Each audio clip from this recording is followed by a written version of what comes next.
SIT అంటున్నావు కదా, చీటికి మాటికి ఎంక్వైరీలు అంటున్నావు కదా. నేను ఇంత ఓపెన్గా ఫ్యాక్ట్స్ బయట పెడుతున్నా.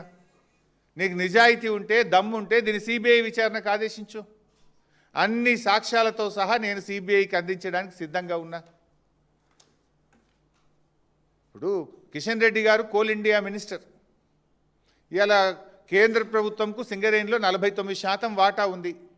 కిషన్ రెడ్డి గారు ఇవాళ రేవంత్ రెడ్డితో బీజేపీకి అక్రమ సంబంధం లేకపోతే, రేవంత్ రెడ్డి బీజేపీల మధ్య చీకటి ఒప్పందం లేకపోతే వెంటనే దీని మీద సిబిఐ విచారణకు ఆదేశించాలని నేను బీజేపీ పార్టీని, కిషన్ రెడ్డి గారిని నేను డిమాండ్ చేస్తూ ఉన్నా. మీరు కుమ్మక్కు కాకపోతే ఆదేశించండి, మీరు సిబిఐ విచారణకు ఆదేశించండి. నా దగ్గర ఉన్న అన్ని ఆధారాలు తెచ్చి నేను సిబిఐకి ఇవ్వడానికి సిద్ధంగా ఉన్నా. నేను చెప్పిన ప్రతి విషయం మీద కూడా నా దగ్గర ఆధారం ఉంది. అందుకే ఇవాళ మీరు ఇంకోటి గమనిస్తే 2 సంవత్సరాల నుంచి సింగరేణికి ఒక పర్మనెంట్ సిఎండి లేడు. వీళ్ళ అడుగులకు మడుగులొత్తే విధంగా, వీళ్ళ అరాచకాలను చేసుకునే విధంగా ఇన్ఛార్జ్ ఎండీలను పెట్టి అడ్డగోలు వ్యవహారాలు ఇవాళ సింగరేణిలో నడిపిస్తూ ఉన్నారు. జనరల్గా సింగరేణికి ఒక సీనియర్ మోస్ట్ ఐఏఎస్ అధికారిని, ఒక స్పెషల్ చీఫ్ సెక్రటరీ ర్యాంక్, ఒక ప్రిన్సిపల్ సెక్రటరీ ర్యాంక్లో ఉండే సీనియర్ అధికారులను సింగరేణి సీఎండీగా పెడుతూ ఉంటారు. కానీ ఈ ప్రభుత్వం వచ్చిన 2 ఏళ్ల నుంచి సింగరేణికి రెగ్యులర్ సీఎండీఏ లేడు, ఒక రెగ్యులర్ జేఎండీ లేడు, రెగ్యులర్ డైరెక్టర్లు లేరు. ఇన్ఛార్జీలను పెట్టి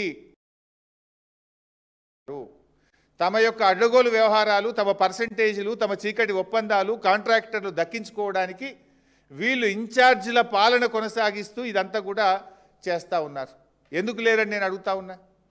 నేను భట్టి గారిని అడుగుతా ఉన్నా, భట్టి గారు ఈ సైట్ విజిట్ సర్టిఫికేట్ మీరు లేదని చెప్పి 9E బ్లాక్ను రద్దు చేసినారు కదా, మరి సైట్ విజిట్ సర్టిఫికేట్ పేరు మీద జరిగిన అన్ని టెండర్లు రద్దు చేయాలని చెప్పి నేను డిమాండ్ చేస్తూ ఉన్నా. దీని మీద వెంటనే సిబిఐ విచారణ ఆదేశించాలని నేను డిమాండ్ చేస్తూ ఉన్నా. ఈ సైట్ విజిట్ సర్టిఫికేట్ విధానాన్ని సింగరేణిలో శాశ్వతంగా రద్దు చేయాలని చెప్పి నేను డిమాండ్ చేస్తూ ఉన్నా. ఈ డీజిల్ విధానం తెచ్చి కమిషన్లు కొల్లగొట్టే ఈ కొత్త విధానాన్ని రద్దు చేయాలని మేము డిమాండ్ చేస్తూ ఉన్నాం. సింగరేణికి ఒక నిజాయితీ కలిగిన ఒక ఉన్నత అధికారిని సీఎండీగా శాశ్వత ప్రాతిపదికన నియమించాలని చెప్పి కూడా ఈరోజు మేము డిమాండ్ చేస్తూ ఉన్నాం.